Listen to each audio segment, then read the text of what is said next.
நினைப்பதற்குள் உலக வரலாற்றில் பிரகாசிப்போம் என்பதை நிரூபித்து காட்டியவர்கள் சஹாபாக்கள். அப்படிப்பட்ட சஹாபாக்களுடைய வாழ்க்கை வரலாறுகளை நாம் அடிக்கடி தெரிந்து கொள்வதன் மூலம் நம்முடைய ஈமான் வலுப்பெறும், தக்வா அதிகமாகும், விலை மதிக்க முடியாத ஹிதாயத்தை நாம் பாதுகாக்க முடியும். ஆகவே சொல்லப்படுகின்ற நாயக தோழர்களுடைய வாழ்க்கை வரலாற்றை கூர்ந்து கவனித்து அதிலிருந்துள்ள படிப்பினைகளை நம்முடைய வாழ்வில் நாம் பின்பற்றி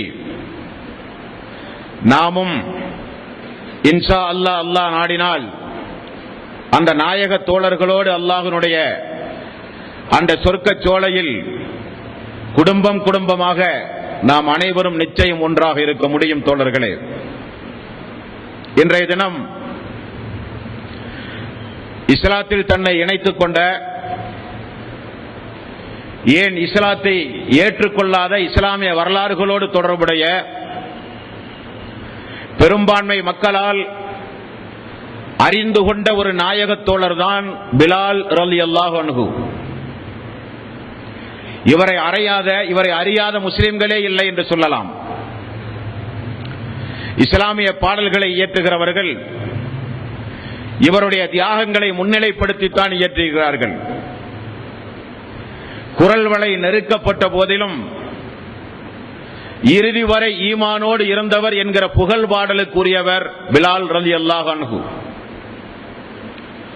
பார்ப்பதற்கு மெலிந்த உடல், சுருட்டை தலைமுடி, தடித்த உதடு, தந்தையும் அடிமை தாயும் அடிமை.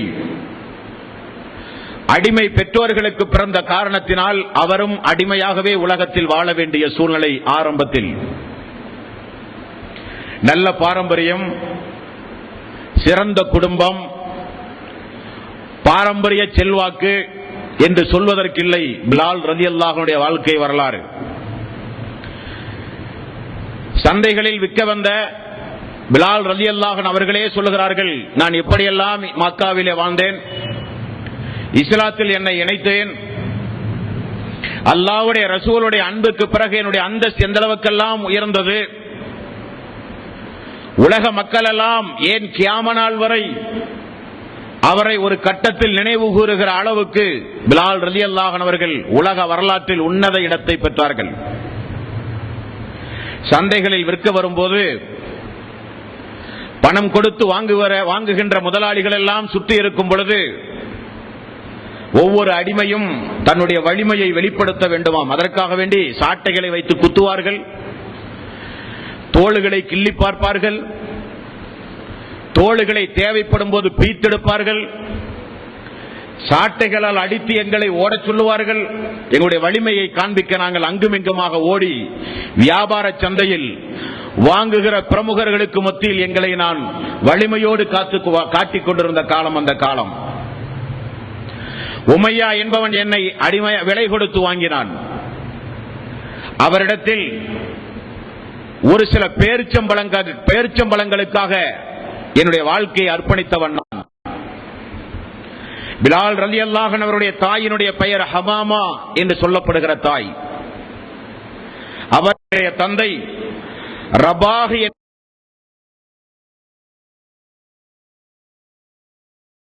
தாக்கும் தந்தைக்கும் தெரியாது, தான் பெற்று வளர்த்தி ஆளாக்கிய தனது மகன் அடிமையாக இருந்தாலும் சொர்க்கத்தில் அல்லாஹ்வுடைய ரசூலோடு ஒன்றாக இருக்கிற அளவுக்கு உன்னதமான ஒரு மகன் என்று பெற்றோருக்கே தெரியாது. காரணம், இவர் இஸ்லாத்தை ஏற்ற பிறகு தாய் தந்தையர்கள் எல்லாம் இழந்து விட்டார். இவர் இஸ்லாத்தை ஏற்று அல்லாஹ்வுடைய ரசூலுடைய நல்வாழ்த்திற்கு உரியவர் என்று பெற்றோர்களுக்கே தெரியாது. அப்படி மக்காவில் வாழ்ந்து கொண்டிருக்கும் பொழுதுதான் மக்காவில் காட்டு தீயை போல பரவிய ஒரு செய்தி. அப்துல் முத்தலிஃபுடைய பேரனும் அபூ தாலிபினுடைய தம்பியினுடைய மகன் அப்துல்லாவும் அப்துல்லாவுடைய மகனும் இறை தூதர் என்கிற ஒரு செய்தி மக்கா மாநகரெங்கும் காட்டு தீயை போல பரவியது. தாய் இல்லாத, தந்தை இல்லாத, அனாதையாக வாழ்ந்து கொண்டிருக்கிற ஒரு மனிதர் திடீரென்று நபி என்று கூறுவதா என்கிற காட்டு கூச்சல். எல்லா எஜமானர்களும் தங்களுடைய வீடுகளில் அவர்களை பற்றி பேசுகிறதை போல உமையாவை பார்க்க வருகிறவர்களும் முஹம்மது நபி ஸல்லல்லாஹு அலைஹி வஸல்லம் அவர்களை குறித்து கோபதாபத்தோடு ஆச்சரியத்தோடு விழிபிதுங்கி பேசுகிற பொழுதெல்லாம் உமையா பதில் சொல்லுகிற காட்சி, முஹம்மது என்ன சொல்கிறார் என்று பரிமாறுகிற சம்பவம் அனைத்தையும் இடுப்புக்கு கீழ் ஒரு அரைஜான் துண்டை கட்டிக்கொண்டு தடித்த உதடோடு பார்ப்பதற்கு அன்றைய காலத்தில் அருவருப்புக்கத்தக்க தோற்றத்தோடு நின்று வேடிக்கை பார்த்துக் கொண்டிருந்தவர் தான் பிலால் ரலியல்லாஹு அன்ஹு. அன்பானவர்களே, அல்லாஹு தஆலா இந்த உலகத்தில் யாருக்கு ஈமானை கொடுத்தாக வேண்டும் என்று தீர்மானித்தானோ அதை யாராலும் தடுக்க முடியாது. யாருடைய உள்ளத்தை அல்லாஹு தஆலா சீல் வைத்து விட்டானோ அந்த சீலை உலக மக்களே திரண்டெழுந்தாலும் திறக்கவே முடியாது. அல்லாஹு தஆலா இவரை இஸ்லாத்திற்கு பயனுள்ளதாக ஆக்க வேண்டும் என்று முடிவு செய்தால் எங்கிருந்தாலும் எந்த சூழ்நிலையில் இருந்தாலும் அல்லாஹு தஆலா எட்ட வைப்பான், சமுதாயத்தில் உயர்த்தி காட்டுவான், வரலாறு படைக்க செய்வான், வருகிற தலைமுறைகள் அனைவர்களும் நினைவு கூட்டுகிற அளவுக்கு வாழ வைப்பான். எடுத்துக்காட்டு பிலால் ரலியல்லாஹு அன்ஹு. ஒரு நாள் அவர் சொல்லுகிறார், நான் ஒரு சபையில் இருந்தேன். அந்த சபையில் முஹம்மது நபி ஸல்லல்லாஹு அலைஹி வஸல்லம் அவர்களை பற்றி உள்ள பேச்சுக்கள் நடந்து கொண்டிருந்தது. உமையா அன்றைக்கு ஜுமஹு வம்சம் என்று சொல்லப்படுகிற மிகச்சிறந்த வம்சத்தினுடைய மாபெரும் தலைவர் உமையா, எனது எஜமான். அவரை சந்திப்பதற்காக ஜுமஹு குடும்பத்தார்களும் அரபு கோத்திரத்தார்களும் எல்லாம் வந்து ஒரு நாள் இந்த முஹம்மதை அடக்குவதற்கு ஆள் இல்லையா, நபி என்று கூறுவது மட்டுமல்ல அடிமையும் எஜமானர்களும் சமம் என்று சொல்லுகிறார்.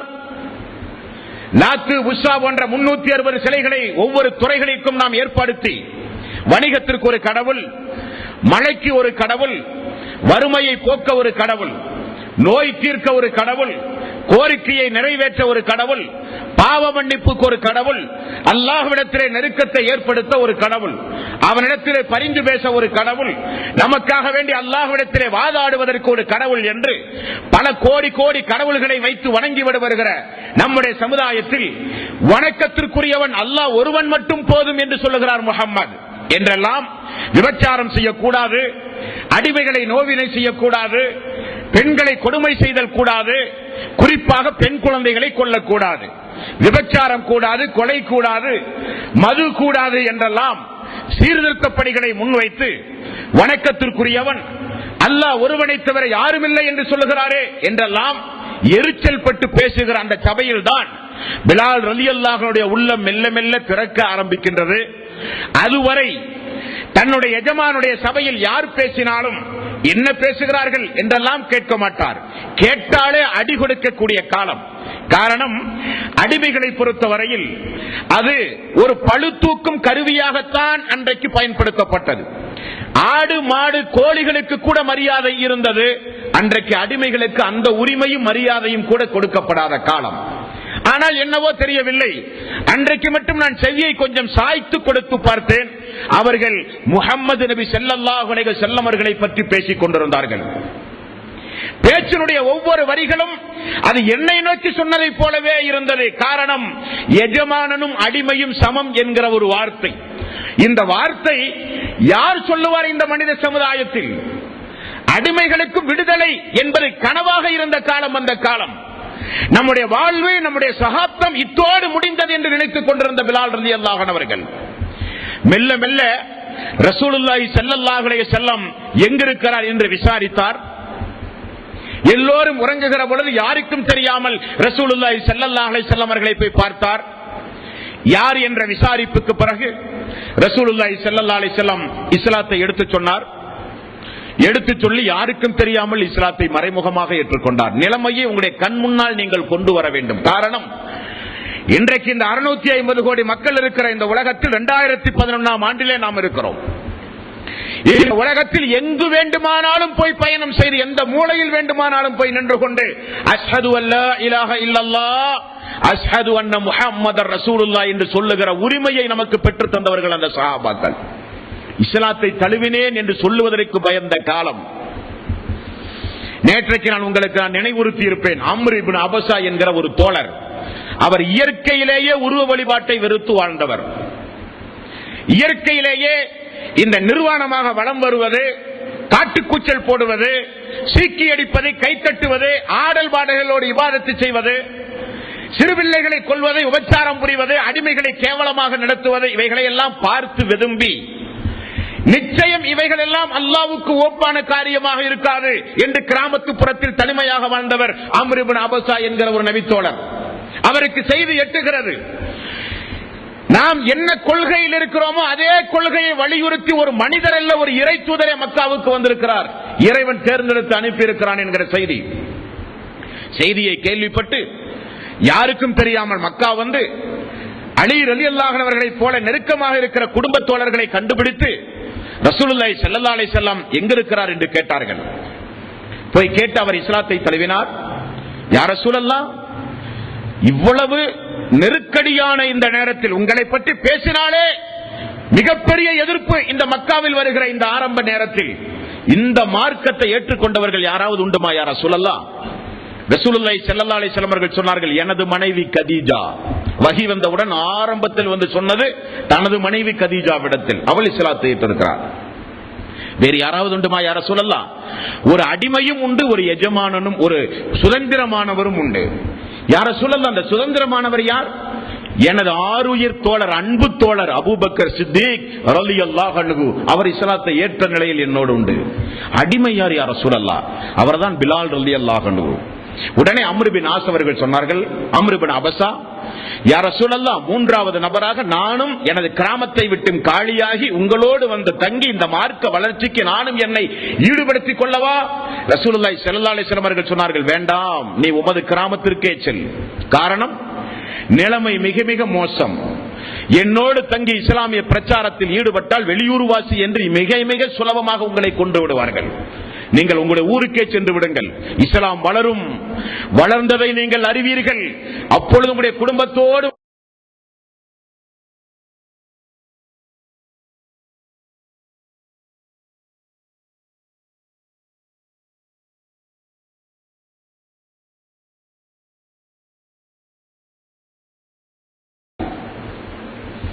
பிலால் ரலியல்லாஹு அன்ஹு அவர்கள் இஸ்லாத்தை ஏற்று அடிமையாக உமையாவிடத்திலும் மறைத்து வைத்துக் கொண்டு வாழும் பொழுதுதான் மக்கத்து பெருவீதியில் அந்த கொடுமையான காட்சிகளை மெல்ல மெல்ல பார்க்க ஆரம்பிக்கிறார். அவர் போல அடிமையாகவே வாழ்ந்து அடிமையாகவே இந்த உலகத்தில் மரணித்த யாசிர், சுமையா போன்றவர்கள் எல்லாம் கொலை செய்யப்படுகிற காட்சி, அவருடைய மகன் அம்மார் அவர்கள் திடீரென வீதிகளிலே இழுத்து வரப்பட்டு குறைசி தலைவர்களால் கொடுமை செய்யப்படுகிற காட்சி, எல்லாவற்றையும் பிலால் அவர்கள் மெல்ல மெல்ல பார்க்க ஆரம்பிக்கிறார்கள். அபூ சுஃபியானுடைய மனைவி ஹிந்தா போன்ற பெண்கள் எல்லாம் குறைசி தலைவர்களை வெறியூட்டுவார்கள், அடிமைகளை விடாதீர்கள், நமக்கு எதிராக எப்படி இந்த அடிமைகள் பேசலாம், நமக்கு மிகப்பெரிய அவமானத்தை இந்த அடிமைகள் பெற்று தந்து விட்டார்கள். பாரம்பரியமாக முன்னோர்களாக தலைமுறை தலைமுறையாக வழங்கி வருகிற லாத்து உஸாவை இவர்கள் கேவலப்படுத்தி விட்டார்கள் என்றெல்லாம் ஹிந்தா என்கிற பெண்மணி அடிக்கடி பாடல்களை பாடி தலைவர்களை ஊக்குவித்து கொடுமை செய்ய தூண்டிக் கொண்டிருக்கிற காலம். பிலால் ரலியல்லாஹு அன்ஹு அவர்களும் இஸ்லாத்தை ஏற்றுவிட்டார் என்கிற செய்தி அந்த நேரத்தில் தெரிந்தால் நிலைமை என்னவாகும் தோழர்களே? தெரிந்தது உமையாவுக்கு, நம்மை கேவலப்படுத்தி விட்டாரே நம்முடைய அடிமை பிலால் என்று சொல்லி எல்லோரும் கர்ஜித்தார்கள், எல்லோரும் கொஞ்சம் குத்தி பேசினார்கள். உமையா, உமது அடிமை கூட முகம்மதுடைய மார்க்கத்தை ஏற்றுக்கொண்டானாமே, இதைவிட உமக்கு தலைகுனி வேறென்ன வேண்டும் என்று எரிச்சல் ஊட்டினார்கள். எல்லோரும் வந்து பார்த்தார்கள் பரிதாபத்தோடு உமையாவை, உமக்குமா இப்படிப்பட்ட ஒரு கேவலம், உமது அடிமை இந்த அளவுக்கு உன்னை தலைகுனிவை ஏற்படுத்தி விட்டானே என்று எல்லோரும் வந்து பேசி பேசி உமையாவை மிகப்பெரிய அளவில் ஆத்திரம் ஊட்டினார்கள்.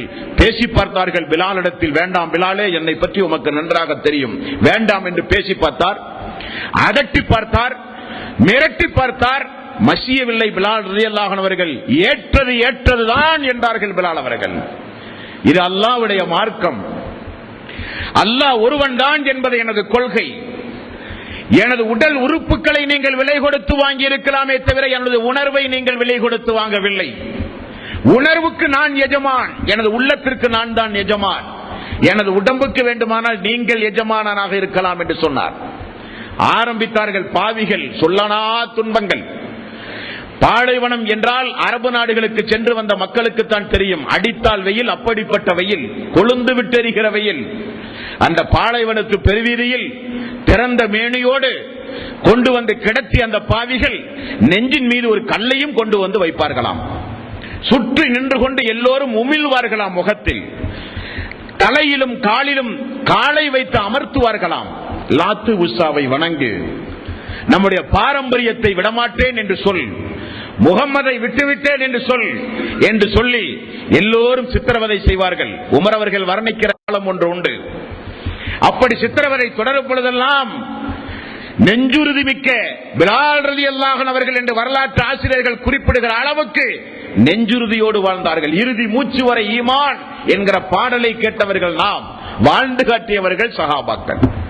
கடைசி வரை அஹத் அஹத், அல்லாஹ் ஒருவன் தான், அல்லாஹ் ஒருவன் தான். வீதிகளிலே போட்டு புரட்டி புரட்டி எடுத்தார்கள் பிலால் ரலியல்லாஹு அன்ஹு அவர்களை. மசியவில்லை. திரும்ப அழைத்து வருவார்கள். உயிர் வேண்டுமே சித்திரவதை செய்வதற்கு. ஆடு மாடுகளுக்கு தண்ணீர் கொடுப்பதை போல தண்ணீர் கொடுப்பார்களாம். தண்ணீர் குடித்துக் கொண்டு மூளையிலே ஒதுங்கி கிடப்பாராம்.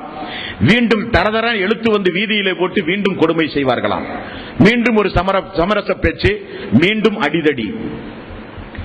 இரண்டாவது கொஞ்சம் வித்தியாசமான கொடுமைகளை செய்தால் எப்படியும் இந்த பிலால் மசிந்தே தீருவார் என்கிற அடிப்படையில் ஒரு ரகசிய ஆலோசனை கூட்டம் செய்கிறார்கள் அந்த பாவிகள். அந்த ஆலோசனைக்கு பிறகு இரண்டாவது கட்ட கொடுமையை ஹதீஸிலே பார்த்தால் கண்களெல்லாம் கலங்கிவிடும்.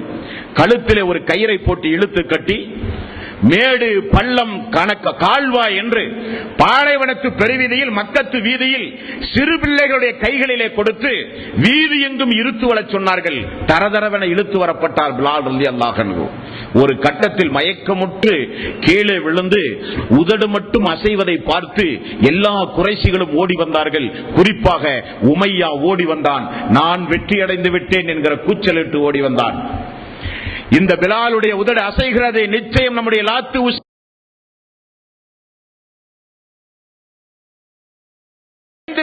சொல்லி நான் எனது காதை உமையா சொல்லுகிறான். அவர் என்னுடைய பிலால் அவர்கள் சொல்லுகிறார்கள், எனது எஜமான் காதை எனது உதட்டுக்கு அருகிலே கொண்டு வந்து வைத்து நான் என்ன சொல்லுகிறேன் என்று கேட்கார். அப்பொழுதும் எனது நாவு அகத் அகத் என்று வந்தது. செத்து தொலை அடிமையே என்று எனது எஜமான் அப்பொழுதும் என்னை காலால் மிதித்து விட்டு சென்றார். மயக்கம் தெளிந்தவுடன் கொண்டு வாருங்கள் அந்த அடிமையை என்றார்கள். நான் தூக்கி கொண்டு செல்லப்பட்டேன் எனது எஜமானிடத்தில். மீண்டும் தண்ணீர் தொளித்து தண்ணீர் குடிக்க வைத்து உயிர் இருக்கிறதா என்று பார்த்து உயிர் இருக்கிறது என்று தெரிந்தவுடன் ஹிந்தாவும் அபூ சுபியானும் பெரிய பெரிய குறைசி கோத்திர தலைவர்கள் எல்லாம் உமையாவை அழைத்து ரகசிய பேச்சு பேசுகிறார்கள். இரக்கம் காட்டு பிலாலின் மீது, அன்பு காட்டு, பாசம் காட்டு, பரிந்து பேசு, எளிமையாக மிக கனிவாக பிலால் இடத்தில் நடப்பதன் மூலம் அவனை நீ திருத்தி எடுக்க முடியும். இனி நாம் அவனை வேதனை செய்வதில் அர்த்தமில்லை என்று எல்லோரும் துப்பாக்கியை கீழே போட்டு விடுகிறார்கள். பிலாலை அழைத்து பேசுகிறார்கள். பிலாலே, நம்முடைய கடவுளை பற்றி உனக்கு தெரியாத ஒன்றும் அல்ல, நம்முடைய பாரம்பரியத்தை பற்றி தெரியாத ஒன்றும் அல்ல, நம்முடைய அந்தஸ்து எவ்வளவு பெரிய அந்தஸ்து, நீ என்னை நிச்சயம் கேவலப்படுத்த மாட்டாய். சந்தையில் யாரும் வாங்காத நேரத்தில் நான் தான் அதிக விலை கொடுத்து உன்னை வாங்கினேன். எப்படியெல்லாம் உன்னை நான் வளர்த்தேன், எப்படியெல்லாம் உன்னை நான் பார்த்தேன் என்றெல்லாம் பாசமலை பொழிந்தார். கூர்மையாக கேட்டார்.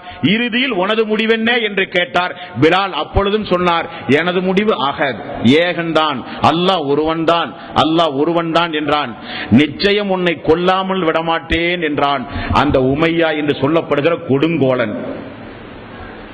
எல்லோரும் கூடி ஆலோசித்து உயிரோடு விட்டால் நிச்சயம் நம்முடைய குலப்பெருமைக்கு நாசம். ஒரு அடிமையை கட்டுப்படுத்த முடியாத எஜமான் என்று தனக்கு ஒரு அவப்பெயர் வரும் என்பதை உணர்ந்தார் உமையா. கொல்ல வேண்டும் என்று முடிவு செய்து வீதிகளிலே இழுத்துக் கொண்டு போகும்போதுதான் அபூபக்கர் சித்திக் அவருடைய பார்வையிலே படுகிறது. அதற்கு முன்னாலும் எல்லா அடிமைகளும் வீதிகளிலே சித்திரவதை செய்யப்படுவதை அபூபக்கர் சித்திக் ரலியல்லாஹு அன்ஹு அவர்கள் பார்த்துக் கொண்டுதான் இருந்தார். செல்வந்தரும் கூட அல்லாஹ்வுடைய ரசூலுக்கு இணையாக தாராளமாக அல்லாஹ்வுடைய பாதையில் வாரி வாரி செலுத்திய ஒரு தோழர். அபூபக்கர் சித்திக் ரலியல்லாஹு அன்ஹு அவர்கள் கொலை செய்வதற்காக வேண்டி அழைத்து செல்லப்படும் போதுதான் உமையாவிடத்திலே போய் சொன்னார், ஏன் இந்த அநியாயம்?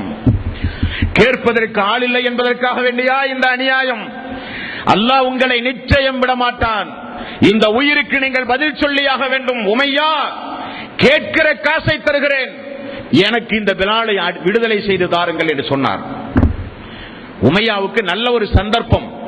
செத்து மடிவதை காட்டிலும் கிடைக்கிற தீனாருக்கு விற்றால் நமக்கு லாபம் தானே. இனி யார் இந்த அடிமையை வாங்க போகிறார்? உடல் முழுக்க புண்ணுகள் ஆகிவிட்டது, எங்கு பார்த்தாலும் இரத்த காயங்கள், 24 மணி நேரம் ரத்தம் உடம்பிலே வழிந்தோடுகிற ஒரு அடிமை, யாரும் காய்ந்த பேரித்தம்பழத்திற்கு கூட வாங்காத ஒரு சூழ்நிலை. அபூபக்கர் சித்திக் அவர்கள் வந்து சொல்கிறார், எவ்வளவு கேட்டாலும் தருவேன் என்று சொல்கிறார். அவர் சொல்லுகிறார், ஒரு 5 தீனாருக்கு எடுத்துக்கொண்டு போ என்றார். சடாரன் 5 தீனாரை கொடுத்து எடுத்து வாங்கினார். நடந்து செல்லும் போது ஹிந்தாவும் உமையாவும் அபூபக்கர் அவர்களை பார்த்து சொன்னார்கள், அபூபக்கரே தெரிந்து கொள், நீ வெறுமனே கேட்டிருந்தால் கூட நான் இந்த பிலாலை உன்னிடத்திலே ஒப்படைத்திருப்பேன், ஏன் அரை தீனாருக்கு கேட்டால் கூட நான் தந்திருப்பேன் என்று சொன்னபோது அபூபக்கர் சித்திக் அவர்கள் சொன்னார்கள், 1000 தீனார் கேட்டாலும் நான் தந்திருப்பேன் என்றார்கள். 1000 தீனார் கேட்டாலும் இந்த பிலாலுக்காக வேண்டி நான் தந்திருப்பேன் என்று சொல்லி உரிமை விட்டவர் அபூபக்கர் சித்திக் ரலியல்லாஹு அன்ஹு அவர்கள். இரத்த காயத்தோடு அர்க்கம் என்கிற வீட்டில் ரசூலுல்லாஹி ஸல்லல்லாஹு அலைஹி வஸல்லம் அந்த வீட்டிற்கு பிலால் அவர்கள் கொண்டு செல்லப்பட்டார்கள். அவர் சொல்லுகிறார், இரத்த காயத்தோடு எழுந்து நிற்க கூட முடியாமல் அடிக்கடி மயக்கமுற்று படுத்த நிலையிலேயே இருக்கிற பொழுது திடீரென இரவு நேரத்தில் ஒருவர் என்னை எழுப்புவார், மலஜலம் கழிக்க அழைத்து சொல்லுவார், தண்ணீர் தருவார், இரவு நேரத்தில் என்னிடத்தில் என்னுடைய புண்ணுக்கு ஆறுதலாக மருந்திடுவார், ஆறுதலாக நல்ல வார்த்தை சொல்லுவார். பகல் நேரத்தில் கண் விழித்து பார்க்கும் போது அவர்தான் ரசூலுல்லாஹி ஸல்லல்லாஹு அலைஹி வஸல்லம் அவர்கள் என்று எனக்கு தெரிந்தது என்று சொல்லி அல்லாஹ்வுடைய ரசூலோடு வாழ்க்கை மெல்ல மெல்ல கழிந்து கொண்டிருக்கும் பொழுதுதான் இஸ்லாமிய வரலாறு ஆரம்பமாகிறது. தோழர்களே, இஸ்லாமிய வரலாற்றில் ஆரம்ப காலகட்டத்தில் இஸ்லாத்தை ஏற்ற நபர்கள் என்கிற ஒரு பட்டியல் உண்டு. ஆரம்ப காலகட்டத்தில் இஸ்லாத்தை பகிரங்கப்படுத்திய மனிதர்கள் என்கிற ஒரு பட்டியல் உண்டு. ஆரம்ப காலகட்டத்தில் சொல்லனா துன்பங்களை இஸ்லாத்தில் அனுபவித்த தோழர்கள் என்கிற ஒரு பட்டியல் உண்டு. எல்லா பட்டியலிலும் இடம்பெறுகிற ஒரு தோழர் தான் பிலால் ரலியல்லாஹு அன்ஹு. உமர் ரலியல்லாஹு அன்ஹு அவர்கள் நினைவுபடுத்துகிற ஒரு சம்பவம், ஒரு நாள் சுஹைப், மிக்தாத், பிலால், அம்மார் எல்லோரையும் குறைசிகள் வீதிகளிலே கொண்டு வந்து நிறுத்தினார்கள். நிறுத்தி முகம்மதை இயேசு லாத்து உஸாவை வணங்கி இல்லாவிட்டால் கொன்று விடுவோம் என்று 4 பேரையும் சித்திரவதை செய்தார்கள் குறைசிகள். இதை கூட்டம் கூட்டமாக எல்லோரும் பார்ப்பதை போல நானும் பார்த்தேன். பிலால் ரலியல்லாஹு அன்ஹு அவர்கள் சொல்லுகிறார்கள், அப்பொழுதும் இந்த பிலாலை நான் பார்த்திருக்கிறேன். லாத்து உஸாவை வணங்குகிறோம், முகம்மதை ஏசுகிறோம் என்று சொல்லி உயிரை காப்பாற்றுவதற்கு அம்மார் கூட முன் வந்தார். அப்படி அவர்கள் லாத்து உஸாவை வணங்குகிறோம் என்று சொன்னவுடனே ஓடு அடிமையின் மக்களே என்று சொல்லி விரட்டி அடிப்பார்கள். அப்பொழுதும் நாவினால் கூட நான் சொல்ல மாட்டேன் என்று சொல்லி அஹத் அஹத் என்று ஏகத்துவத்தை சூளுரைத்தவர் பிலால் ரலியல்லாஹு அன்ஹு. ஹிஜ்ரத் முதற்கொண்டு அனைத்து தியாகங்களையும் செய்து மதீனா சென்றவுடன் தான் மாஷா அல்லாஹ் அவருடைய வாழ்வை குறித்து சொல்லுகிறார், சுதந்திர பறவையாக மதீனாவிலே சுற்றித் திரிந்த காலம் அந்த காலம். எனக்கும் இப்படி ஒரு வாழ்வு வருமா என்று நானே அதிர்ந்து போகிறேன் நினைக்கும் பொழுது என்று சொல்லுகிற காலம். அல்லாஹ்வுடைய ரசூல் விடுவாரா? உலகத்திற்கே சமத்துவத்தையும் நீதியையும் நேர்மையையும் மனித உரிமையையும் உலகத்திற்கு கற்றுக் கொடுத்தவர் ரசூலுல்லாஹி ஸல்லல்லாஹு அலைஹி வஸல்லம். மதீனா போனவுடன் மஸ்ஜித் நபவி அல்லாஹ்வுடைய ரசூலுடைய பெயரில் ஒரு பள்ளி எழுப்பப்பட்டது.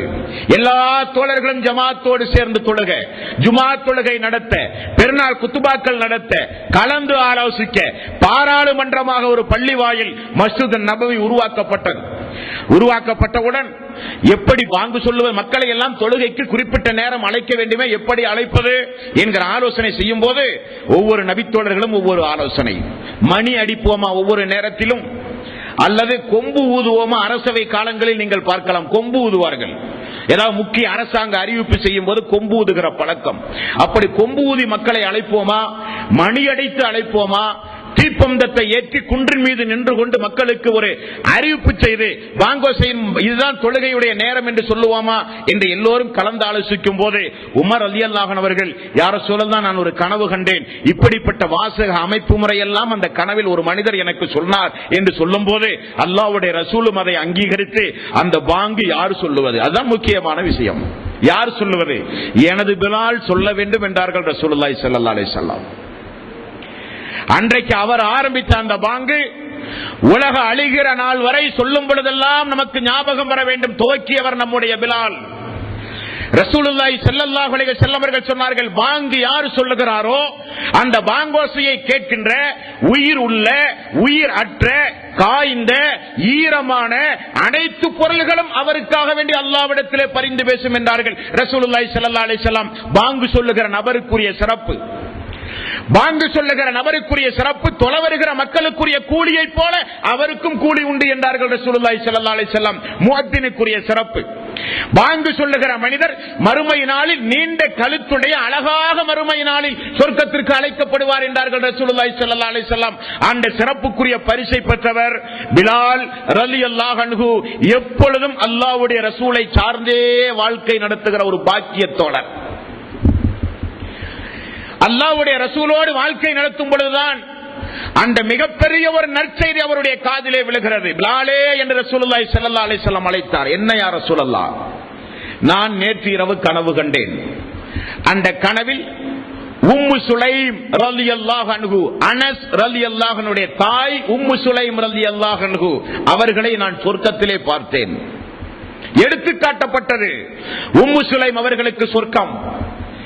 அப்படியே அந்த தாயை அல்லாஹ்வுடைய ரசூலுடைய சிற்றன்னையும் கூட, பால் குடித்த சகோதரி என்கிற அடிப்படையில் சிற்றன்னை என்பது கூட, ருமைசா என்கிற பட்டப்பெயர். ருமைசாவை சொர்க்கத்திலே பார்த்து திரும்பும் பொழுது ஒரு மாளிகையை பார்க்கிறேன்.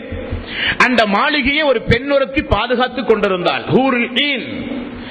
ஜிப்ரீலிடத்திலே கேட்டேன், யார் இந்த மாளிகை, யாருக்கு இந்த மாளிகை, இந்த பெண் யார் என்று கேட்டேன். இந்த மாளிகை வேறு யாருக்காக வேண்டியும் அல்ல, மதீனாவில் உங்களோடு வாழ்ந்து கொண்டிருக்கிற உங்களுடைய உமருக்குரிய மாளிகை என்று சொல்லப்பட்டது. உமர் அவர்கள் சபையிலே இருந்தார். ரசூலுல்லாஹி ஸல்லல்லாஹு அலைஹி வஸல்லம் அவர்கள் சொன்னார்கள், உமர் அவர்களே, உங்களுடைய மாளிகைக்குள்ளே போய் சுற்றித் திரிந்து பார்க்க வேண்டும் என்ற ஆசை இருந்தது. உமராகிய நீங்கள் ரோசக்காரராயிற்றே, எனது அனுமதி இல்லாமல் எனது வீட்டுக்குள் எப்படி போனீர் என்று கேட்டால் என்ன பதில் சொல்லுவது என்றார்கள். அழுகிறார்கள் உமர் அவர்கள். யார ரசூலல்லாஹ், உங்களின் மீதா கோபப்பட போகிறேன். அழுகிறார்கள் உமர் ரலியல்லாஹு அன்ஹு. அடுத்து சொன்னார்கள், பிலாலே, உங்களுடைய காலடி ஓசையை சொர்க்கத்திலே கேட்டேனே, உங்களுடைய காலடி ஓசையை சொர்க்கத்தில் நான் கேட்டேனே, இஸ்லாத்திற்கு நீங்கள் வந்ததிலே இருந்து தொடர்ந்து நீங்கள் செய்த நற்கர்மம் எது, எந்த நற்கர்மம் அந்த அந்தஸ்தை உங்களுக்கு பெற்று தந்தது என்று கேட்டார்கள். பிலால் ரலியல்லாஹு அன்ஹு அவர்கள் சொன்னார்கள், யா ரசூலல்லாஹ், நான் இஸ்லாத்தில் இணைந்ததிலே இருந்து ஒலு செய்தால் 2 ரக்காத்து தொழுவேன். ஒலு செய்தால் 2 ரக்காத்து தொழுவேன். அது ஒலுவுக்குரிய தொழுகை, முன் சுன்னத் அல்ல. ஒவ்வொரு தொழுகைக்கும் முன் சுன்னத்துகள் உண்டு. ஒலுவுக்குரிய தொழுகையாக 2 ரக்காத் நான் தொழுது வருவேன் யா ரசூலல்லாஹ் என்றார்கள் பிலால் ரலியல்லாஹு அன்ஹு. இஸ்லாத்தில் இணைந்தது மட்டுமல்ல, அவர் காலடித்து வைத்ததிலே இருந்து அவர் மரணிக்கின்றவை அவருடைய ஒவ்வொரு துறையை பார்த்தாலும் தியாகம் செய்கிற இடத்திலெல்லாம் பிலால் ரலியல்லாஹு அன்ஹு அவர்கள். அல்லாஹ்வுடைய ரசூல் எங்கு பட்டினி கிடக்கிறாரோ அந்த சபையில் பிலால். அல்லாஹ்வுடைய ரசூல் எங்கெல்லாம் ஏச்சுக்களுக்கும் பேச்சுக்களுக்கும் ஆளாகிறாரோ அங்கெல்லாம் பிலால் ரலியல்லாஹு அன்ஹு. அல்லாஹ்வுடைய ரசூல் மதீனா சென்ற பிறகு அன்சாரி தோழர்களையும் முஹாஜிர்களையும் சகோதரர்கள் என்று ஒவ்வொரு நபர்களையும் சகோதரர்கள் ஆக்கினார்கள் என்று உங்களுக்கு தெரியும். அப்படி சகோதரர்கள் ஆக்கிய பிறகு மீதம் ஒரு 80 தோழர்கள் இருந்தார்கள். அவர்கள் மதீனாவிலே யாருக்கும் சகோதரர்களாக ஆக்க முடியவில்லை. காரணம், அன்றைக்கு முஸ்லிம்கள் அவ்வளவுதான் இருந்தார்கள். மீதமுள்ள 80 பேர்களையும் நான் பாதுகாக்கிறேன் என்று திண்ணையில் தன்னுடைய பள்ளி வாயில் ஒரு திண்ணையை ஏற்படுத்தி அந்த திண்ணையில் தன்னுடைய 80 தோழர்களையும் படுக்க வைத்து பாதுகாத்து கோழி குஞ்சை பாதுகாப்பதை போல பாதுகாத்தார்கள் ரசூலுல்லாஹி ஸல்லல்லாஹு அலைஹி வஸல்லம். அந்த மதீனா சென்ற பிறகுதான் அல்லாஹ்வுடைய ரசூல் சொன்னார்கள், உங்களுடைய ஒருவருடைய உணவு 2 பேருக்கு, இனி நாள் முதல் 2 பேருடைய உணவு 3 பேருக்கு, 3 பேருடைய உணவு 4 பேருக்கு. யாருக்காவது ஒரு ஆளுக்கு ஒரு உணவு வீட்டிலே இருந்தால் அவர் எனது திண்ணை தோழர் ஒருவரை அழைத்து செல்லட்டும், 2 பேருக்கு உணவு இருந்தால் எனது திண்ணை தோழர் 3 பேரை அழைத்து செல்லட்டும் என்று ரசூலுல்லாஹி ஸல்லல்லாஹு அலைஹி வஸல்லம் அறிவிப்பு செய்தார். மீதமுள்ள தோழர்களுக்கெல்லாம் பேரித்தம்பழத்தை உணவாக கொடுத்தார். எத்துணை பேரித்தம்பளம்? ரமலானுடைய மாதம் இந்த மாதம் நெஞ்சிலே கை வைத்து பார்க்க வேண்டும். நோன்பு திறக்கும் பொழுது குறைந்தது நாம் 5 பேரித்தம்பளம் 10 பேரித்தம்பளம் சைட் டிஷ்ஷாக, கஞ்சிக்கு துணை சாதனமாக நாம் அந்த உணவை அருந்திக் கொண்டிருக்கிறோம். ஆனால் சஹாபாக்கள் சொல்கிறார்கள், ஒரு நாளைக்கு 5 பேரித்தம்பளம் தான் எங்களுக்கு ரேஷன் திட்டம், உணவு. பிலால் ரலியல்லாஹு அன்ஹு ஒரு கட்டத்திலே வந்து சொல்லுகிறார், யா ரசூலல்லாஹ், பேரித்தம்பளத்தை உண்டு உண்டு உண்டு உண்டு உடம்பெல்லாம் இறுகி விட்டது, மலமெல்லாம் இறுகி விட்டது, யா ரசூலல்லாஹ், நீர் கலந்த உணவு எங்களுக்கு கிடைக்காதா என்று கேட்டார். யா ரசூலல்லாஹ், எங்களுக்கு ஆடை இல்லையே, ஆடை கிடைக்காதா என்று சஹாபாக்கள் கேட்பார்கள். யா ரசூலல்லாஹ், வீடு இல்லையே, மழை வெயில் என்று பாராமல் திண்ணையிலேயே படுத்துக் கொடுக்கிறோமே என்று கேட்பார்கள். அப்பொழுதெல்லாம் ரசூலுல்லாஹி ஸல்லல்லாஹு அலைஹி வஸல்லம் யாராவது இப்படி கேட்டால் உடனே கொஞ்சம் எல்லோரும் வாருங்கள், எல்லோரும் வாருங்கள் என்று எல்லோரையும் அமர வைத்து ஒரு பயான் செய்வார் ரசூலுல்லாஹி ஸல்லல்லாஹு அலைஹி வஸல்லம். நான் இருக்க வைத்து உங்களுக்கு தராதவனான் நான், என்னை பற்றி உங்களுக்கு தெரியாதா என்றெல்லாம் மக்களுக்கு ஆறுதல் சொல்லுவார். சொல்லிவிட்டு ரசூலுல்லாஹி ஸல்லல்லாஹு அலைஹி வஸல்லம் அவர்கள் சொல்வார்கள், பிலாலை தெரிந்து கொள், தோழர்களை தெரிந்து கொள்ளுங்கள், கௌபாவுக்கு அணிவிக்கின்ற ஆடை எப்படி சிறந்த ஆடையோ அதை விட சிறந்த ஆடையை அல்லாஹு தஆலா உங்களுக்கு நிச்சயம் தருவான், இந்த மார்க்கம் வளர்ந்தே தீரும் என்றார்கள் ரசூலுல்லாஹி ஸல்லல்லாஹு அலைஹி வஸல்லம். அப்படி அல்லாஹ்வுடைய ரசூலுடைய சபையோடு வாழ்ந்து கொண்டிருந்த காலம் அந்த காலம். ஒரு நாள் ரசூலுல்லாஹி ஸல்லல்லாஹு அலைஹி வஸல்லம் ஏழை எளிய மக்கள் யாராவது வந்தால் வீட்டிலே இருந்தால் வாங்கி கொடுப்பார்கள், தோழர்களிடமிருந்து வாங்கி கொடுப்பார்கள், பள்ளியிலே அறிவிப்பு செய்து அந்த தோழர்களுடைய பிரச்சனைகளை தீர்த்து வைப்பார்கள். இது ரசூலுல்லாஹி ஸல்லல்லாஹு அலைஹி வஸல்லம் வழக்கம். ஒரு நாள் ஒரு முனாஃபிக்கிடமிருந்து ஒரு ஏழை எளிய ஒரு தோழர் வந்து விட்டார். தோழர்களிடத்திலே காசு பணம் இல்லை, வீட்டிலும் இல்லை. பிலாலை அழைத்து ரசூலுல்லாஹி ஸல்லல்லாஹு அலைஹி வஸல்லம் அவர்கள் சொன்னார்கள், பிலால் அவர்களே, யாரிடமிருந்தாவது காசு பணத்தை பெற்று என்னிடத்திலே கடனாக வாங்கி தாருங்கள், தோழர்களின் பிரச்சனைகளை தீர்ப்போம் என்று சொல்ல பிலால் அவர்கள் கடனாக வாங்கி கொடுத்தார் ரசூலுல்லாஹி ஸல்லல்லாஹு அலைஹி வஸல்லம் அவர்களுக்கு. கடனுக்குரியவர் வந்து ஒரு நாள் ஒரு மிகப்பெரிய ஒரு பாரதூரமான ஒரு வார்த்தையை சொல்லிவிட்டார் பிலாலை பார்த்து. பிலாலே, அன்றைக்கு வாங்கிய காசுங்கே? ரசூலுல்லாஹி ஸல்லல்லாஹு அலைஹி வஸல்லம் வாங்க சொன்னார், ஆகவே தான் நான் வாங்கினேன், குறித்த காலத்தில் உனக்கு நிச்சயம் கிடைக்கும் என்று சொன்னார். நாள் நெருங்கிவிட்டது, 3 நாள் 4 நாள் தான் அவகாசம் இருக்கிறது. அந்த முனாஃபிக் வந்து பிலால் அவர்களை பார்த்து சொன்ன செய்தி என்ன தெரியுமா? பிலாலே, வாங்கிய கடனை குறித்த நேரத்தில் நீ திரும்ப தராவிட்டால் வாங்கிய கடனுக்காக உன்னை நான் அடிமையாக மதீனாவிலே வைப்பேன் என்றார். சுபஹானல்லாஹ், காலாகாலமாக அடிமையாகவே தன்னுடைய குடும்பம் தானும் வாழ்ந்து மதீனாவில் இப்பொழுதுதான் சுதந்திரமாக இருந்த ஒரு நிலையில் மீண்டும் நம்மை அடிமைப்படுத்த போகிறானே ஒரு பாவி என்று சொல்லி ரசூலுல்லாஹி ஸல்லல்லாஹு அலைஹி வஸல்லம் ஓடோடி வந்தார். யா ரசூலல்லாஹ், என்ன கொடுமை, யா ரசூலல்லாஹ், என்ன கொடுமை, இந்த பிலால் மீண்டும் அடிமையாக வேண்டுமா யா ரசூலல்லாஹ், என்ன பிரச்சனை, வாங்கிய கடனை திரும்ப கொடுக்காவிட்டால் உன்னை நான் அடிமைப்படுத்துவேன் என்று எச்சரிக்கிறான் அந்த பாவி என்று சொன்னவுடன் ரசூலுல்லாஹி ஸல்லல்லாஹு அலைஹி வஸல்லம் வாங்கிய கடனை திரும்ப கொடுக்க எண்ணம் யாருக்காவது இருந்தால் அவர்களுடைய கடனை திரும்ப கொடுக்க அல்லாஹ் உதவி செய்வான். ரசூலுல்லாஹி ஸல்லல்லாஹு அலைஹி வஸல்லம் அவர்கள் சொன்னார்கள், கடன் வாங்கும் போது அந்த கடனை திரும்ப கொடுக்க வேண்டும் என்கிற எண்ணத்தோடு முழு முயற்சியை நீங்கள் எடுக்கும் போது அல்லாஹ் உங்களுக்கு உதவி செய்வான் என்பதை மறந்து விட்டீர்களா பிலால் அவர்களே? ஒரு நாள் தாண்டியது, 2 நாள் தாண்டியது, பிலால் அவர்களுக்கு ஒரே பதட்டம். என்ன நடக்குமோ, ஏது நடக்குமோ, நாளைய தினம் அடிமையா, நாளைய மறுதினம் அடிமையா, கடன் திரும்ப கொடுக்காவிட்டா நம்முடைய நிலைமை என்ன என்று ஏங்கி தவித்துக் கொண்டிருந்த நேரத்தில் திடீரென அல்லாஹ்வின் புறத்திலிருந்து ரசூலுல்லாஹி ஸல்லல்லாஹு அலைஹி வஸல்லம் அவர்களுக்கு ஒரு அன்பளிப்பு வர, அந்த அன்பளிப்பை பிலாலிடத்திலே கொடுக்க, பிலால் சொல்லுகிறார், அந்த முனாஃபிக்கை தேடி மதீனா எங்கும் நான் பல இடங்களிலும் சுற்றித் திரிந்தேன். காரணம், 2 நாள் தான் இருந்தது நான் அடிமையாக போவதற்கு. ஓடிப்போய் அவனிடத்திலே கொடுத்த அன்றைக்கு எனக்கு இருந்த மகிழ்ச்சியை போல வேறு என்றைக்கும் நான் மகிழ்ச்சி அடைந்ததே கிடையாது என்று சொல்லுகிற ஒரு சந்தர்ப்பம் கூட பிலால் ரலியல்லாஹு அன்ஹுடைய வாழ்க்கையிலே வந்து போனதுண்டு தோழர்களே. இப்படித்தான் பிலால் ரலியல்லாஹு அன்ஹு அவர்கள் மெல்ல மெல்ல இந்த இஸ்லாமிய மார்க்கத்தில் தன்னை இணைத்துக் கொண்டு அல்லாஹ்வுடைய ரசூலோடு வாழ்ந்து கொண்டிருக்கும் பொழுதுதான் பத்ரு போர் நடக்கிறது. பத்ரு போரில் எல்லோரும் பங்கெடுக்கிறார்கள். ரசூலுல்லாஹி ஸல்லல்லாஹு அலைஹி வஸல்லம் சபையிலே எல்லா தோழர்களைப் போல இந்த பிலால் அவர்களும் இருந்தார்கள். பத்ரு போர் முடிந்தது. அப்துர் ரஹ்மான் இப்னு அவுஃப் எவ்வளவு பெரிய பிரசித்தி பெற்ற நபித்தோழர் உங்களுக்கு தெரியாது ஒன்றும் அல்ல. வரலாற்றில் மிகச்சிறந்த ஒரு நபித்தோழர். அவருடைய வாழ்க்கை வரலாற்றையும் இன்ஷா அல்லாஹ் நாம் பார்க்க போகிறோம். அவர் பத்ரு போரில் உமையாவை மட்டும் பாதுகாத்து விட்டார். என்ன காரணம்? மக்கத்து குறைஷிகளிடத்திலே ஒரு பண்பு இருந்தது, உயர் பண்பு. என்ன பண்பு? வாக்கு கொடுத்தால் உயிரே போனாலும் அதை பாதுகாப்பார்கள். உமையாவை அப்துல் ரஹ்மான் இப்னு அவுஃப் பத்ர் போரில் பாதுகாக்க என்ன காரணம் என்றால், உமையாவும் அப்துல் ரஹ்மான் இப்னு அவுஃபும் நெருங்கிய நண்பர்கள். அவர்களுக்கு மத்தியில் ஒரு ஒப்பந்தம் எழுதப்பட்டிருந்தது. மக்காவில் அப்துல் ரஹ்மான் இப்னு அவுஃப் அவர்களுடைய குடும்பம், பிள்ளைகள், செல்வங்கள் எல்லாம் மக்காவில் இருந்தது. உமையாவிடத்திலே சொன்னார், இதை நான் பாதுகாப்பேன். உமையா சொன்னார், மதீனாவில் எனது குடும்பம் உண்டு, எனது சொத்துண்டு, அதை நீங்கள் பாதுகாக்க வேண்டும். உங்களுக்கு நான் பாதுகாப்பு, எனக்கு நீங்கள் பாதுகாப்பு. இருவரும் எழுதி ஒப்பந்தம் போட்ட ஒப்பந்த நகல் ஒன்று தயாரிக்கப்பட்டிருந்தது ஆரம்ப காலகட்டத்தில். அதன் அடிப்படையில் பத்ர் போர்க்களத்தில் உமையாவுக்கு ஒன்றுமாகிவிடக் கூடாது என்பதற்காக வேண்டி அப்துல் ரஹ்மான் இப்னு அவுஃப் உமையாவை பாதுகாத்து வைத்திருந்தார். பார்வையில் பட்டது பிலால் அவர்களுடைய பார்வையில். இரவு நேரத்தில் எல்லோரும் உறங்கிக் கொண்டிருக்கும் பொழுது உமையாவை பாதுகாக்க அப்துல் ரஹ்மான் இப்னு அவுஃப் கொடுத்த வாக்குறுதி மீறப்படக்கூடாது. வாக்கு மாற்றம் என்பது இஸ்லாத்தை தகர்த்தவனை போலாவான் என்றார்கள் ரசூலுல்லாஹி ஸல்லல்லாஹு அலைஹி வஸல்லம். அந்த வாக்குறுதியை காப்பாற்றுவதற்காக வேண்டி உமையாவை பாதுகாக்க எல்லோரும் உறங்குகிற நேரத்தில் இரவில் மட்டும் எழுந்து போய் உமையாவை பாதுகாப்பதற்காக வேண்டி கிட்ட போகிற நேரத்தில் பிலால் பார்த்து விட்டார். அன்சாரிகளே, முஹாஜிர்களே, தெரிந்து கொள்ளுங்கள், இதோ காலமெல்லாம் இந்த பிலாலை அடிமையாக்கி சித்திரவதை செய்து கொண்டிருந்த இந்த உமையா உயிரோடு வாழும் காலமெல்லாம் இந்த பிலாலுக்கு நிச்சயம் சமாதானமே கிடையாது. இந்த பிலாலுக்கு சமாதானம் தர விரும்புவோர் இல்லையா, இந்த பிலாலுக்கு சமாதானம் தர விரும்புவோர் இல்லையா என்ற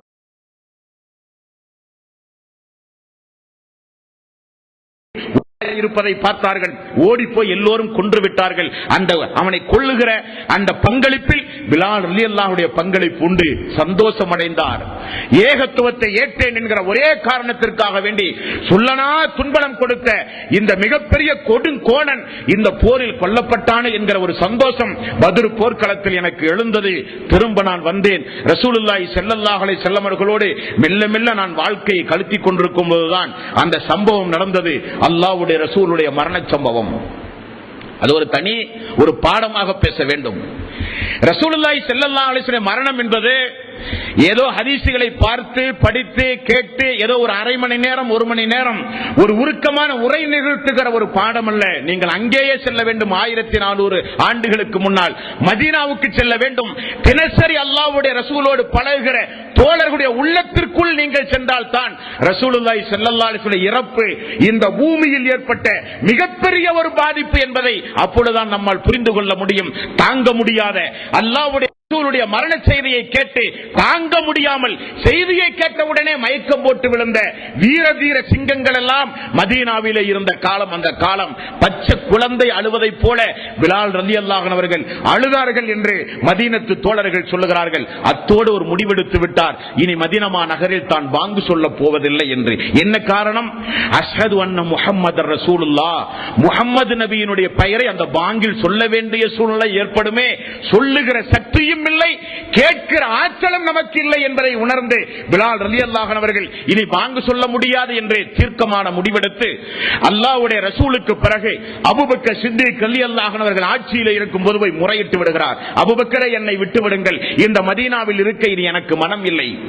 அல்லாஹ்வுடைய ரசூலுடைய மன்னரையை பார்த்து பார்த்து வாழ்வதற்கு எனக்கு மனம் இல்லை. பாங்கு சொல்ல எனக்கு மனம் இல்லை.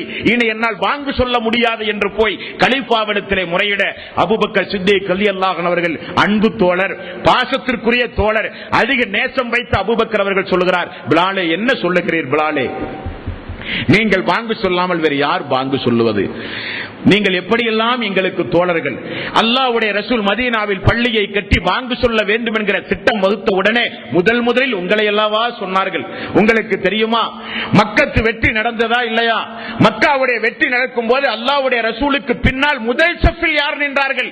உசாமாவும் நீங்களும் என்பதை நீங்கள் மறந்துவிடக் கூடாது. 10,000 படை வீரர்களோடு மக்காவுக்குள் ரசூலுல்லாஹி ஸல்லல்லாஹு அலைஹி வஸல்லம் நுழையும் பொழுது தனது வளர்ப்பு மகன் ஜெயித் அவர்களுடைய மகன் உசாமா செல்ல பிள்ளை, தனது மகன் வளர்ப்பு மகன் அடிமையுடைய மகன் உசாமா, அவரை வலது புறத்திலும் உங்களை அல்லாஹ்வுடைய ரசூல் இடது புறத்திலும் நிறுத்தி மக்காவுக்குள் நுழைந்த அந்த சம்பவத்தை நீங்கள் நினைத்து பார்க்க வேண்டும் பிலாலே. ஆம், பிலால் ரலியல்லாஹு அன்ஹு அவர்கள் சொல்லுகிறார்கள், மக்காவுக்குள் நான் நுழையும் பொழுது நான் பட்ட அந்த துயரங்களையும் கஷ்டங்களையும் நான் நினைத்து பார்த்துக் கொண்டே நுழைந்தேன். நிச்சயம் அல்லாஹ்வுடைய ரசூல் நம்மை பழிக்கு பழி வாங்குவார். அம்மார் அவர்களை கொடுமை செய்தவர்கள் இருந்தார்கள், யாசிர் சுமையா அவர்களை கொலை செய்தவர்கள் இருந்தார்கள், பிலால் அவர்களை ஓட ஓட அடித்தவர்கள் எல்லாம் அன்றைக்கு கொம்பாதி கொம்பலாக வாழ்ந்து கொண்டிருந்தார்கள். எல்லோரும் நினைத்தார்கள் பிலாலும் அம்மாரும் அவர்களோடு வருகிறவர்களும் நம்மை நிச்சயம் இனங்காட்டிக் கொடுப்பார்கள், அல்லாஹ்வுடைய ரசூலிடத்தில் பழிக்கு பழி முஹம்மது வாங்குவார் என்கிற திட்டத்தோடு எல்லோரும் பயந்து நடுநடுங்கிக் கொண்டிருந்த நேரம் ரசூலுல்லாஹி ஸல்லல்லாஹு அலைஹி வஸல்லம் மக்காவுக்குள் கதவை திறந்து நுழைய சாவியை கொண்டு வருமாறு ஆணையிட்டார். சாவி வந்தது. திறக்க சொன்னார் என்னிடத்தில். பிலால் ரலியல்லாஹு அன்ஹு கதவை திறந்தார்கள். கதவு திறக்கப்பட்டு உள்ளே இருந்த 360 சிலைகளும் சத்தியம் வந்தது அசத்தியம் ஒளிந்தது என்கிற இறைவசனத்தோடு ரசூலுல்லாஹி ஸல்லல்லாஹு அலைஹி வஸல்லம் 360 சிலைகளையும் அப்புறப்படுத்தி முதலில் அல்லாஹ்வுடைய ரசூல் அழைத்து சென்றது இந்த பிலாலை தான். அந்த காபாவுக்குள் இப்னு உமர் அவர்களும் பிலால் ரலியல்லாஹு அன்ஹு அவர்களும் உசாமா அவர்களும் அந்த புனிதமிக்க காபாவுக்குள் உள்ளே சென்று 360 சிலைகளையும் அப்புறப்படுத்தி அல்லாஹ்வுடைய ரசூலோடு 2 ரக்காத்து தொழுது காபாவுக்கு மேல் ஏறி நின்று கொண்டு பாங்கு சொன்ன அந்த காட்சி மக்காவிலே கூடிக்கொண்டிருந்த 10,000 தோழர்களுடைய கண்களையும் கலக்கியது. அஷ்ஹது அல்லா இலாஹ இல்லல்லாஹ் அஷ்ஹது அன்ன முஹம்மதர் ரசூலுல்லாஹ்.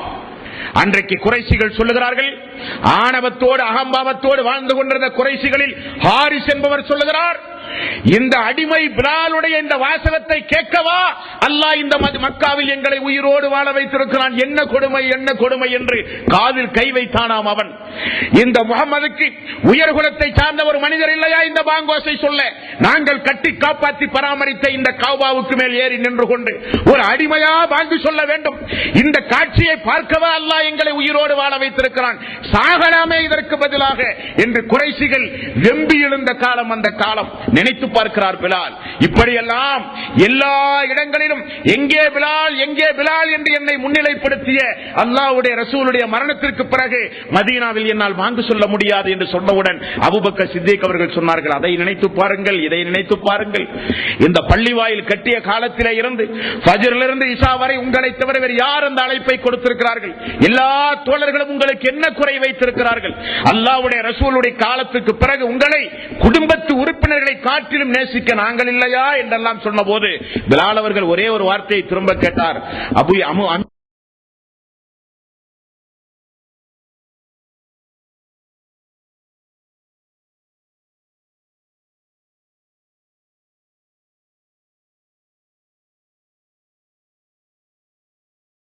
அல்லாஹ்வுக்காக வேண்டித்தான் உன்னை நான் அடிமை விட்டேன், எனக்காக வேண்டி அல்ல. அல்லாஹ்வுக்காக வேண்டிதான் உங்களை நான் அடிமை விட்டேன், எனக்காக வேண்டி நிச்சயம் அல்ல. இருந்தாலும் அமீர் என்கிற அந்தஸ்தோடு மட்டுமல்ல, நட்பு என்கிற ஒரு காரணத்தோடு அல்லாஹ்வுடைய ரசூலோடு வாழ்ந்த நாமெல்லாம் அவருடைய மரணத்திற்கு பிறகும் இந்த மார்க்கம் உயிர் வருவதற்கு உங்களுடைய ஒத்துழைப்பு தேவை, பாங்கு சொல்லப்பட வேண்டும், முஅத்தினாக நீங்கள் பணிபுரிய வேண்டும் என்று மீண்டும் மீண்டும் கட்டாயப்படுத்த மீண்டும் அவருடைய ஆட்சி காலத்தில் 2 ஆண்டு காலம் மதீனாவிலே பாங்கு சொன்னார். உமருடைய ஆரம்ப காலம் அபூபக்கர் சித்திக் அவர்கள் மரணித்த பிறகு உமர் அவருடைய ஆட்சி காலம் வந்தது. உமர் அவர்கள் ஆட்சி கட்டிலில் அமர்ந்த ஆரம்ப நேரத்தில் எவ்வளவு பெரிய அந்தஸ்தை பிலால் அவர்களுக்கு கொடுத்தார்கள் தெரியுமா? மன்னாதி மன்னரெல்லாம் அனுமதி பல நாள் பெற்றுத்தான் உமர் அவர்களை பார்க்க முடியும். பெயரை கேட்டாலே பல மாத தொலைவு தூரத்தில் இருக்கிற எதிரிகளுடைய உள்ளங்கள் எல்லாம் நடுநடுங்குகிற அளவுக்கு அவர் ஒரு பாதையில் வந்தால் சைத்தான் இன்னொரு பாதையில் ஓடுவான் என்று ரசூலுல்லாஹி ஸல்லல்லாஹு அலைஹி வஸல்லம் அவர்கள் சொன்னார்கள். உமருடைய நாவில் இருந்து கொண்டு அல்லாஹ் பேசுகிறான் என்றார்கள் ரசூலுல்லாஹி ஸல்லல்லாஹு அலைஹி வஸல்லம். அந்த உமர் ரலியல்லாஹு ஆட்சி காலத்தில் அவருக்கு அருகில் வலதும் இடதுமாக 2 இருக்கைகள் எப்பொழுதும் இருக்கும். ஒரு நாள் அபூ சுபியான் அவர் மக்கா வெற்றிக்கு பிறகு இஸ்லாத்தை ஏற்றார், ஹிந்தா இஸ்லாத்தை ஏற்றார்கள். அந்த அபூ சுபியான் உமர் அவர்களை பார்ப்பதற்காக வேண்டி சந்தோஷமாக வந்தார். வெளியிலே நின்று கொண்டிருக்கிறார். உமர் அவர்களுடைய அனுமதியை எதிர்பார்த்து நாம் குறைஷி தலைவர் முஹம்மது நபி ஸல்லல்லாஹு அலைஹி வஸல்லம் தோழர் ஆரம்ப காலகட்டத்தில் இஸ்லாத்தை கடுமையாக எதிர்த்திருந்தாலும் பிறகு இஸ்லாத்தை ஏற்றுக்கொண்டோம். ரசூலுல்லாஹி ஸல்லல்லாஹு அலைஹி வஸல்லம் மக்கத்து பெருவீதியில் வைத்து ஒரு அறிவிப்பு செய்தார், அபூ சுபியானுடைய வீட்டில் தஞ்சம் புகுந்த மக்களுக்கு பாதுகாப்பு உண்டு என்றார். அப்படி முன்னிலைப்படுத்திய நாம் என்று தன்னைத்தானே அவர் ஒரு பில்டப் கொடுத்து உமர் அவருடைய மாளிகைக்கு வெளியே அனுமதி எதிர்பார்த்து நிற்கும் பொழுது அதோ வருகிறார்கள் அந்த 2 அடிமைகள். மக்கத்து பெருவீதியில் யாருடைய கண் முன்னால் யாரால் கொடுமை செய்யப்பட்டார்களோ அந்த சுஹைப், அந்த கப்பாப், அந்த பிலால் ரலியல்லாஹு அன்ஹு வருகிறார்கள். யாருடைய அனுமதியும் இல்லாமல் கோட்டைக்குள் நுழைவதை பார்க்கிறார் அபூ சுபியான். நேராக போய் உமர் அவர்களுடைய மாளிகைக்கு அருகிலே போய் அவருடைய இருகைக்கு அருகிலே போய் வலதும் இடதுமாக 2 தோழர்கள் கப்பாப் அவர்களும் பிலால் அவர்களும் அமர்கிறார்கள். சபையிலே நின்று கொண்டிருக்கிற அபூ சுஃபியானுடைய வாய் மெல்ல மெல்ல முணுக்க ஆரம்பித்தது. என்ன கொடுமை! நாமெல்லாம் நிற்கும் பொழுது எந்த ஒரு மதிப்பு மரியாதையும் இல்லாமல் ஆரம்ப காலகட்டத்தில் வாழ்ந்த இவர்களுக்கு இந்த கலீஃபாவிடத்தில் இவ்வளவு பெரிய அந்தஸ்தா என்று கேட்டபோது அங்கே நிற்கிற ஒரு நபி தோழர் சுருக்கென ஒரு பதில் சொன்னார். தோழர்களே தெரிந்து கொள்ளுங்கள். உமர் அவர்களும் சேர்ந்து சொன்னார்கள். 2 பேரையும் அமர வைத்து அழகு பார்த்த உமர் அவர்கள் சொன்னார்கள், இங்கே நிற்கிற எல்லோரும் தெரிந்து கொள்ளுங்கள், மக்காமா நகரில் நம்மிடத்தில் எல்லோரிடத்திலும் தான் நபிகள் நாயகம் ஸல்லல்லாஹு அலைஹி வஸல்லம் இஸ்லாத்தை சொன்னார்கள். ஆனால் நம்மை விட முன்னாக இவர்கள் ஏற்றுக்கொண்டார்கள். நம்ம எல்லோரிடத்திலும் தான் சொன்னார்கள் அல்லாஹ்வுடைய ரசூல் இஸ்லாத்தை, ஏகத்துவத்தை, தௌஹீதை நம்மில் எல்லோரிடத்திலும் தான் அல்லாஹ்வுடைய ரசூல் சொன்னார்கள். ஆனால் நாம் ஏற்கவில்லை. இந்த தோழர்கள் ஏற்றார்கள், தியாகம் செய்தார்கள். இவர்கள் என்னுடைய தலைவர் என்றார் பிலால் அவர்களை பார்த்து. யார் தெரியுமா இவர்? எனது தலைவர் அபூபக்கர் சித்திக் அவர்கள் உரிமை விட்ட எனது இன்னொரு தலைவர் பிலால் அவர்கள் என்று பாராட்டி சீராட்டி சொல்லி வளர்த்தியார் பிலால் ரலியல்லாஹு அவர்களை. பிலால் ரலியல்லாஹு உமரிடத்திலே போய் மன்றாடினார். உமர் அவர்களை என்னால் தாங்க முடியவில்லை, மதீனாவில் என்னால் இருக்க முடியாது, நான் ஷாம் நாட்டுக்கு செல்கிறேன், அங்கு இருந்து கொண்டு இஸ்லாமிய பிரச்சாரம் செய்கிறேன், அல்லாஹ்வுடைய பாதையில் எப்படியாவது எனது உயிரை நான் அழித்தே தீர வேண்டும், நான் ஷாம் நாட்டுக்கு செல்கிறேன் என்று விடாப்புடியாக இருந்து மதீனாவிலே முஅத்தின் என்கிற அந்த அந்தஸ்திலே இருந்து விடுவிக்கப்பட்டு ஷாம் நாட்டுக்கு சென்றார். ஷாம் நாட்டிலே வாழ்ந்து கொண்டிருந்தார். உமர் ரலியல்லாஹுடைய இஸ்லாமிய சாம்ராஜ்யம் பெரிய அளவிலே பறந்து விரிந்தது. பைத்துல் முகத்தஸ் பாலஸ்தீனத்திலே கைப்பற்றப்பட்டது. பாலஸ்தீனத்தில் கைப்பற்றப்பட்டவுடன் அந்த இடத்திற்கு உமர் ரலியல்லாஹு அவர்கள் செல்கிறார்கள். அது ஒரு தனி சம்பவம். சுருக்கமாக சொல்கிறேன். பாலஸ்தீனத்தின் அன்றைய ஒரு யூதர் அந்த சாவியை கையிலே வைத்திருந்தார். கலீஃபா உமர் வந்தால் மட்டும்தான் கொடுப்பேன் என்றார். கலீஃபா வர வேண்டும் என்று உத்தரவிட்டார். கலீஃபா சென்றால் சாவி கையிலே கொடுக்கப்பட்டது. அந்த நேரத்தில் அவ்வளவு பெரிய வெற்றி களிப்புக்கு முன்னிலையிலும் எல்லா தோழர்களும் சொன்ன ஒரே செய்தி, இந்த மதீனா, இந்த பாலஸ்தீன பைத்துல் முகத்தஸில் முதல் பாங்கு இந்த பிலாலுடைய பாங்காத்தாக இருக்க வேண்டும். உமர் அவர்களே நீங்கள் சொல்லுங்கள் என்று சொல்ல மீண்டும் ஒரு சமரச முயற்சி செய்ய பிலால் அவர்கள் ஒத்துக்கொண்டு ஒரு பாங்கு சொன்னார். சுப்ஹானல்லாஹ். எல்லா தோழர்களும் சொல்கிறார்கள் அஷ்ஹது அன்ன முஹம்மதர் ரசூலுல்லாஹ் என்று. அல்லாஹ்வுடைய ரசூலுடைய பெயர் சொன்ன உடனே மிகப்பெரிய அளவில் சப்தம் போட்டு பிலால் அவர்கள் அழுக, கேட்டவர்களும் அழுக, உமர் அவர்களும் அழுக, குழுகி நிற்கிற எல்லா மக்களும் அழுக. பிலால் அவர்களுடைய அந்த பாங்கை அந்த பாலஸ்தீனத்தில் இருக்கிற பைத்துல் முகத்தஸில் அன்றைக்கு நான் இறுதியாக கேட்டேன் என்று தோழர்களும் சொல்ல, பிலால் அவர்களும் சொல்லுகிற சம்பவம் ஹதீஸிலே பார்க்கிறோம். தோழர்களே, 70 வயதில் ஷாம் நாட்டில் மரணமான ஒரு தோழர், ஹிஜ்ரி 20 ஷாம் நாட்டில் மரணமான ஒரு தோழர்.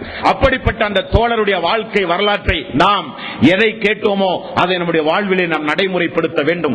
பிலால் அவர்களுடைய பெயரை வளர்ந்து வருகிற பிறக்க போகிற நம்முடைய மக்களுக்கு, நம்முடைய குடும்பங்களில் பிறக்க போகிற ஆண் மக்களுக்கு பிலால் அவர்களுடைய பெயரை வைத்து மனமாற நம்முடைய குடும்பங்களிலே பிலால் பிலால் என்கிற வார்த்தை உலகம் முழுக்க இருக்கிற இஸ்லாமிய குடும்பங்களில் ஒலிக்கப்பட வேண்டும். அவருடைய தியாகம் நினைவு கூறப்பட வேண்டும். அவரை போல நம்முடைய வாழ்வில் நம்முடைய மக்களை வளர்த்தி ஆளாக்க வேண்டும். நாமும் அதே போல வாழ வேண்டும் தோழர்களே. அதுபோல நிறைய தோழர்கள் இஸ்லாமிய வரலாற்றில் முகவரையும் முன்னுரையும் எழுதிய நிறைய தோழர்கள் உண்டு. அதில் ஒரு தோழர் தான் அல்லாஹ்வுடைய ரசூலை எங்கு கண்டாலும் கொன்றே தீர்வேன் என்று சூளுரைத்து இரவு பகலாக மக்காவிலும் ஏன் மதீனா வரை சென்று இரவு பகலாக ரசூலுல்லாஹி ஸல்லல்லாஹு அலைஹி வஸல்லம் அவர்களை கொன்று குவிப்பதற்காக வேண்டி திட்டம் போட்டு நடந்து கொண்டிருந்த ஒரு தோழர் தான் பிறகு இஸ்லாத்தை தழுவிய ஒரு நபி தோழர். ரசூலுல்லாஹி ஸல்லல்லாஹு அலைஹி வஸல்லம் அவர்களை கொன்று குவிப்பதற்காக வேண்டி திட்டம் போட்டு நடந்து கொண்டிருந்த ஒரு தோழர் தான் பிறகு இஸ்லாத்தை தழுவிய ஒரு நபி தோழர். மக்கள் எல்லாம் தஞ்சம் புகுந்தார்கள் அபிசீனியாவுக்கு. குறைசிகளால் தேர்ந்தெடுத்து அனுப்பப்பட்ட தோழர் அவர். காரணம், அவருக்கு பேச்சாற்றல் உண்டு, யாரையும் வசீகரப்படுத்தி விடுவார், எப்படிப்பட்ட எதிரியையும் தன்னுடைய பேச்சாற்றலால் மயக்கி விடுவார், எப்படிப்பட்ட காரியத்தையும் பேச்சாற்றலால் சாதித்து விடுகிற ஒரு தோழர். மக்காவிலே இருந்து அபிசீனியாவுக்கு அனுப்பி நஜ்ஜாஷி மன்னிடத்திலே பேசி அவர்களை எல்லாம் திரும்ப வாங்கி வந்து கொல்ல வேண்டும் என்பதற்காக வேண்டி பிரதிநிதியாக குறைசிகளால் அனுப்பப்பட்ட அந்த தோழர் பிறகு இஸ்லாத்தை தழுவிக்கொண்டார். அவர் யார், அவருடைய தியாகம் என்ன, அதிலிருந்து நமக்கு கிடைக்கக்கூடிய பாடம் என்ன என்பதை இன்ஷா அல்லாஹ் நாளைய தினம் அறிவோம். வாஹிரு தவ்வானா அனில் ஹம்துலில்லாஹி ரப்பில் ஆலமீன். அஸ்ஸலாமு அலைக்கும் வ ரஹ்மத்துல்லாஹி வ பரகாத்துஹு.